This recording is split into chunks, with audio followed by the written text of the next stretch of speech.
નમસ્કાર વિદ્યાર્થી મિત્રો, શ્રી સતીપ્રકાશ વિદ્યાપીઠ દ્વારા ઓનલાઈન એજ્યુકેશનની અંદર આપ સર્વે વિદ્યાર્થી મિત્રોનું હાર્દિક સ્વાગત કરવામાં આવે છે. તો વિદ્યાર્થી મિત્રો, અમારી યુટ્યુબ ચેનલને સબસ્ક્રાઈબ કરો, લાઈક કરો, શેર કરો અને કોમેન્ટ કરો, જે થકી અમારા નવા વિડીયો તમારા સુધી પહોંચી શકે અને તમે શાંતિપૂર્વક છે અભ્યાસ કરી શકો. તે અપેક્ષા સાથે વિદ્યાર્થી મિત્રો, ધોરણ 12 વિષય અર્થશાસ્ત્ર, હું ગોયલ ચંદ્રેશ આપ સર્વે વિદ્યાર્થી મિત્રોનું હાર્દિક સ્વાગત કરું છું. તો વિદ્યાર્થી મિત્રો, આજનો દિવસ આપણા માટે ઘણો બધો શુભ દિવસ છે, કારણ કે આજે આપણા સત્રની જે શરૂઆત કોરોના વાયરસના કારણે જે બંધ હતી, એના કારણે આજથી આપણી જે શુભ શરૂઆત 11 જાન્યુઆરી 2021 મંગળવારે શુભ શરૂઆત થઈ છે. તો વિદ્યાર્થી મિત્રો, સૌ પોતપોતાનું ધ્યાન રાખો અને શાંતિપૂર્વક છે અભ્યાસ કરો, એ અપેક્ષા લઈને હું વિદ્યાર્થી મિત્રો, ખાસ કરીને આપણે ધોરણ 12ની અંદર આપણું જે પ્રકરણ નંબર 9 વિદેશ વ્યાપાર ભાગ 1, જે 8 માર્કનું ચેપ્ટર છે. તો વિદ્યાર્થી મિત્રો, આપણે જે 30% કોર્સ મુજબ પાર્ટ 1ની અંદર જે 30% કોર્સ મુજબ જોઈ, તો 30% કોર્સ મુજબ ખાસ કરીને બધા વિદ્યાર્થી મિત્રો લખી લેજો. આપણા કોર્સની અંદર છે પ્રસ્તાવના છે 9.1, જે આંતરિક વેપાર અને વિદેશ વ્યાપાર, જેને આપણે આંતરરાષ્ટ્રીય વેપારનો અર્થ કહીએ છીએ. ત્યાર પછી 9.2, જે વિદેશ વ્યાપાર માટેના કારણો જે દર્શાવ્યા છે, જે વેરી મોસ્ટ આઈએમપી છે. ત્યાર પછી 9.4, આંતરિક અને વિદેશ વ્યાપાર વચ્ચેનો જે તફાવત છે એ પૂછાશે. ત્યાર પછી વિદ્યાર્થી મિત્રો 9.5, 9.6 અને 9.7 અને 9.3 આ કોર્સની અંદર નથી. ત્યાર પછી 9.8 લેણદેણ તુલાનો અર્થ, જે આપણા માટે ખૂબ મહત્ત્વનો છે. એની અંદર 9.8.1, 9.8.2 અને 9.8.3 આ 3 પોઈન્ટ છે એ આવશે. ત્યાર પછી વિદ્યાર્થી મિત્રો 9.9, જે હુડિયામણનો દરનો ખ્યાલ છે દર્શાવ્યો છે. તો વિદ્યાર્થી મિત્રો, આટલી વસ્તુ છે આપણા એક્ઝામની અંદર જે પૂછાઈ શકે એમ છે. તો ખાસ કરીને આપણો કોર્સ છે 9.1, 9.2, 9.4, 9.8 અને 9.9. બરાબર, આટલું તમારા વિદ્યાર્થી મિત્રો વાંચવાનું છે. આમાંથી તમારા ક્વેશ્ચન છે એ પૂછાશે. તો વિદ્યાર્થી મિત્રો, હવે આપણે જોશું તો પ્રસ્તાવનાની અંદર ખાસ આપણા દેશની અને તેમજ દરેક દેશની ભૌગોલિક હદ નિર્ધારિત હોય છે. દેશની હદની બહાર આવવા પર કાયદાકીય નિયંત્રણ અને ક્યારેક પ્રતિબંધ હોય છે. તો પછી આપણે વિચાર્યું છે કે આપણા ઘરોમાં કોરિયાના રેફ્રિજરેટર, જાપાનનું ટીવી, રસ્તા પર જર્મનની કાર, ખેતરોમાં અમેરિકાના ટ્રેક્ટર, મોલમાં યુકેના બૂટ અને કપડાં સી રીતે આવે છે. જો વિદ્યાર્થી મિત્રો, આ બધી વસ્તુ આપણે કેવી રીતના આવે છે, તો આપણને બધાને ખ્યાલ છે કે આપણા ભારત દેશની અંદર આયાત અને નિકાસ થાય છે.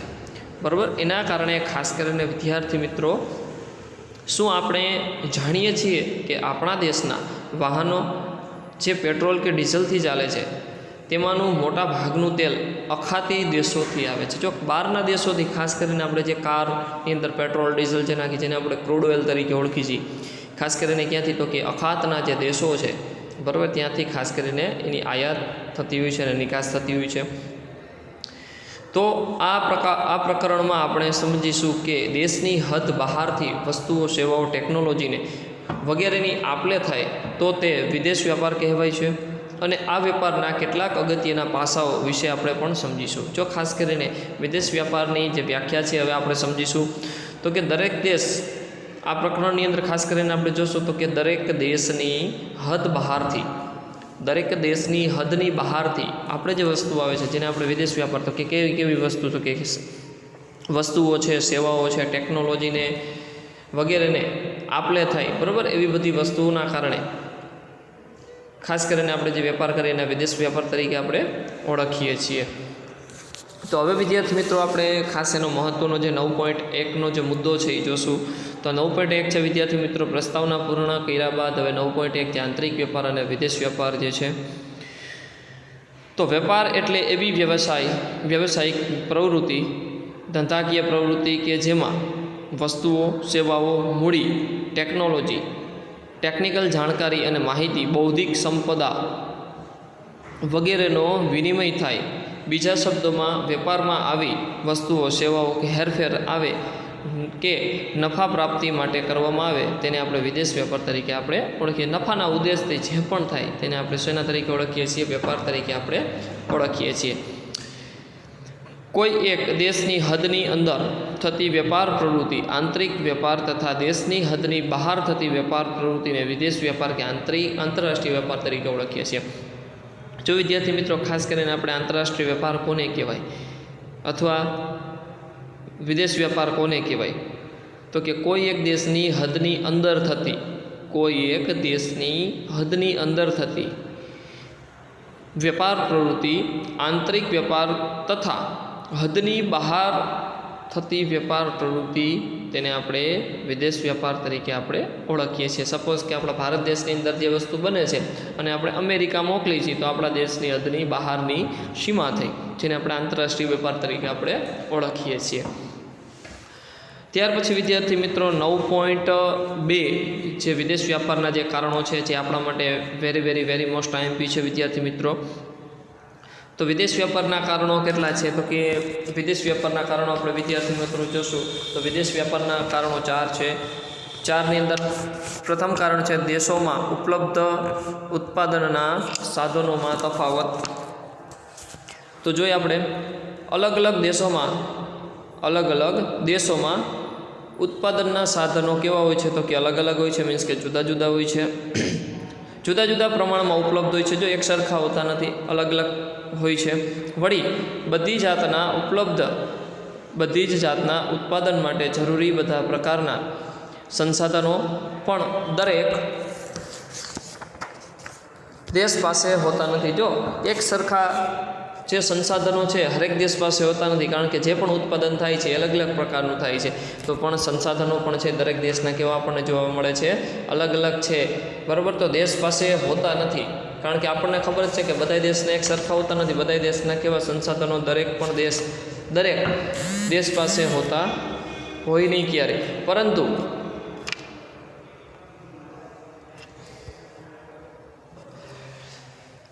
દુનિયાના ઘણા બધા જે દેશો છે, તો કે દુનિયાના દેશો સંસાધનો, કેટલાક સાધનો, ટેકનોલોજી વગેરેનો વેપાર કરી પોતાની જરૂરિયાતો પૂરી પાડે. જો ખાસ કરીને હરેક દેશો છે પોતપોતાના સંસાધનો છે, કેટલાક સાધનો છે, ઘણી બધી ટેકનોલોજી છે.